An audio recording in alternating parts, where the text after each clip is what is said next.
সুপ্রিয় শিক্ষার্থীবৃন্দ, আসসালামু আলাইকুম। বঙ্গবন্ধু শেখ মুজিব একাডেমি কর্তৃক পরিচালিত অনলাইন ক্লাসের পক্ষ থেকে তোমাদের সবাইকে স্বাগতম। আজকে আমি রসায়ন দ্বিতীয় পত্রের দ্বিতীয় অধ্যায় অর্থাৎ জৈব রসায়নের একটি টপিক নিয়ে আলোচনা করব। আজকে আলোচনা করব অ্যালডল ঘনীভবন বিক্রিয়া নিয়ে। এই বিক্রিয়ায় প্রথমে অ্যালডল তৈরি হয় এবং তারপরে এই অ্যালডলকে ঘনীভবন করলে অর্থাৎ অ্যালডল থেকে পানি অপসারণ করলে নতুন একটি যৌগ তৈরি হয়। তাহলে প্রথমে কি হবে? অ্যালডল তৈরি হবে এবং দ্বিতীয় ধাপে অ্যালডলের ঘনীভবন হবে। এখন অ্যালডল কিভাবে উৎপন্ন হয় সেটা আমরা দেখি। অ্যালডল বলতে কি বোঝায়?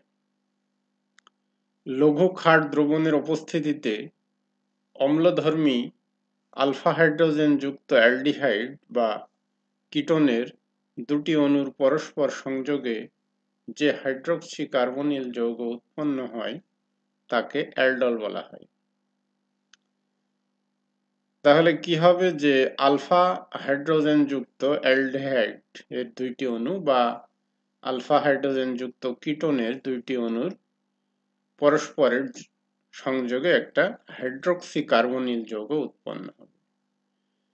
যেমন যদি দুইটি অ্যালডিহাইড যুক্ত হয় তাহলে হাইড্রক্সি কার্বনিল যে যৌগ উৎপন্ন হবে সেখানে একটা অ্যালডিহাইড মূলক থাকবে এবং একটি অ্যালকোহল মূলক, অর্থাৎ এখানে হাইড্রক্সি মূলক বোঝাচ্ছে। তাহলে অ্যালকোহলের এই অ্যালডিহাইডের অ্যাল্ড এবং অ্যালকোহলের অল মিলে কি হয়? অ্যালডল। তাহলে এখানে দুইটা কার্যকরী মূলক থাকবে অ্যালডলে, একটা হচ্ছে অ্যালডিহাইড মূলক আর একটি হলো অ্যালকোহল মূলক। এই জন্য এই যৌগটিকে কি বলা হবে? অ্যালডল। এখন এই আলফা হাইড্রোজেন যুক্ত অ্যালডিহাইড কোনগুলা বা আলফা হাইড্রোজেন বিহীন অ্যালডিহাইড বা কিটোন কোনগুলা সেটা আমরা একটু দেখব। অর্থাৎ আলফা হাইড্রোজেন বলতে কি বোঝায় সেটা পরিষ্কার হওয়া দরকার। এখানে দুইটি যৌগ দেওয়া আছে, দুইটি যৌগতেই কার্বনিল মূলক আছে। তো এখানে দুইটা হচ্ছে অ্যালডিহাইড মূলক CHO, নিচেরটা হলো CHO। এখন এই কার্যকরী মূলকের যে কার্বন আছে এই কার্বনের সাথে সরাসরি যে কার্বন যুক্ত আছে সেটাকে বলা হবে আলফা কার্বন। উপরের যৌগটিতে কিন্তু কোনো আলফা কার্বন নাই, কারণ এই যে CO মূলকের পাশে কোনো কার্বন যুক্ত নেই। দ্বিতীয় যৌগটিতে আলফা কার্বন হলো এটি। এখন এই আলফা কার্বনের সাথে যে হাইড্রোজেন যুক্ত থাকবে সে হাইড্রোজেন সমূহকে আমরা বলবো আলফা হাইড্রোজেন। তাহলে যেহেতু উপরের যৌগটিতে আলফা কার্বনই নেই সেহেতু এখানে আলফা হাইড্রোজেন থাকার কোনো যুক্তি নেই। তাহলে এখানে দ্বিতীয় যৌগটিতে আলফা কার্বন আছে এবং এই আলফা কার্বনের সাথে যে হাইড্রোজেন যুক্ত আছে তাকে বলা হচ্ছে আলফা হাইড্রোজেন। এখন আমরা বিক্রিয়া দেখি। তাহলে প্রথমে কি তৈরি হবে? অ্যালডল। এখানে দুই অণু অ্যালডিহাইড পরস্পরের সাথে যুক্ত হচ্ছে।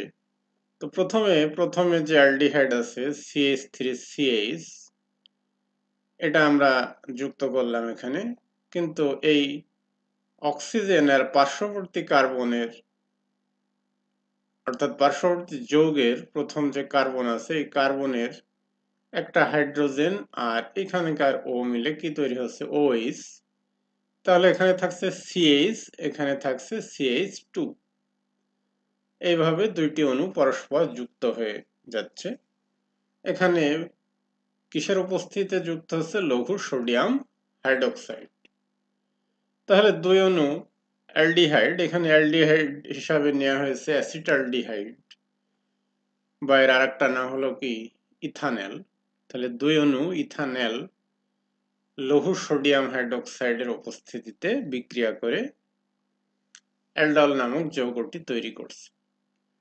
এখন এই অ্যালডল থেকে পানি চলে যাচ্ছে, অর্থাৎ এই OH আর এই পার্শ্ববর্তী কার্বনের H মিলে পানি তৈরি করছে। তাহলে পার্শ্ববর্তী কার্বনে হাইড্রোজেন ছিল কয়টা? 2টা। এখান থেকে যদি একটা চলে যায়, এখন থাকবে একটা। তাহলে এখান থেকে একটা হাইড্রোজেন চলে গেল, এখান থেকে একটা হাইড্রক্সি মূলক চলে গেল। যেহেতু দুটি কার্বন থেকেই একটি বন্ধন অপসারিত হচ্ছে, এজন্য দুইটি কার্বনের মাঝে একটি নতুন বন্ধন দিতে হবে। তাহলে এখানে কি হলো? এই পুরা বিক্রিয়া, দুইটা বিক্রিয়াকে একত্রে আমরা বলবো কি ক্রিয়া? অ্যালডল ঘনীভবন বিক্রিয়া। তাহলে আজকে আমরা কি শিখলাম যে অ্যালডল ঘনীভবন বিক্রিয়া বলতে কি বোঝায় এবং তার উদাহরণ আমরা দেখলাম।